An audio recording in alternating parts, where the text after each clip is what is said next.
नमस्कार. गावाकडच्या गोष्टी या यूट्यूब चॅनलमध्ये मी आपलं पुन्हा एकदा स्वागत करत आहे. आज आपल्यासमोर एक नवीन विषयावरची कविता सादर करणार आहे. सध्या कोकणात स्थलांतर हा विषय फार मोठ्या प्रमाणात चालू आहे. शिकली सवरलेली मुलं शहराकडे जाऊ लागली आहेत. शिक्षित तरुणांचा शहराकडे असलेला कल आणि कोकणातली बंद पडत जाणारी घरं यावर भाष्य करणारी थोडक्यात ही कविता आहे. कवितेचं शीर्षक आहे गाव शिल्लक असेपर्यंत. काठावरच्या हिरव्या गालिच्यावर, पाण्याच्या खळखळाटावर, नदीच्या डोहात मनसोक्त पोहण्यावर, रात्रीच्या चांदण्यात आभाळ शोधताना चांदण्या वाटून घेण्यावर, दूरवर पसरलेल्या माळावर, डोंगर माथ्याच्या भाळावर, लाल मातीच्या वाटेवर, विहिरीच्या रहाटेवर. बांगड्यांचा आवाज नाही, पाट्याचे गाणे नाही, शेजारी पाजारी स्मशान शांतता, येण्या जाण्याचाही आवाज नाही.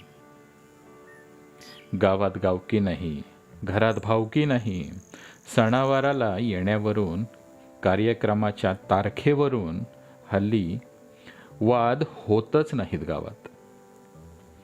शांतता असते अंधार पडल्यावर, काळोख गिळंकृत करतो गावचा कोपरान कोपरा. कुठेतरी देवघरात एखादी पणती फडफड करताना दिसते.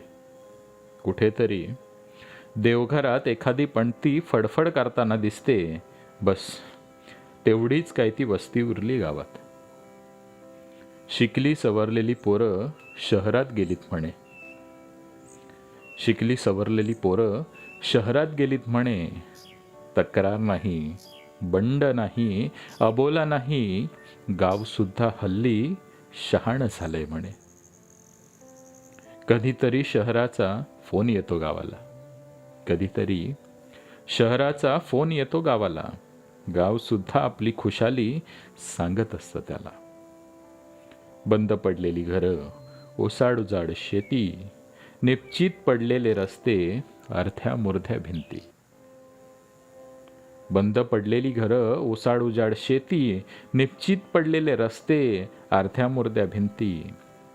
सांभाळत राहील घराचं घरपण शेवटचा चिरा जमीनदोस्त होईपर्यंत. उंबरट्याच्या खुणा नाहीशा होईपर्यंत. तू तुझं शहरी पण जप, मी माझं गाव पण जपेन. तू तुझं शहरी पण जप, मी माझं गाव पण जपेन. गाव शिल्लक असेपर्यंत. धन्यवाद.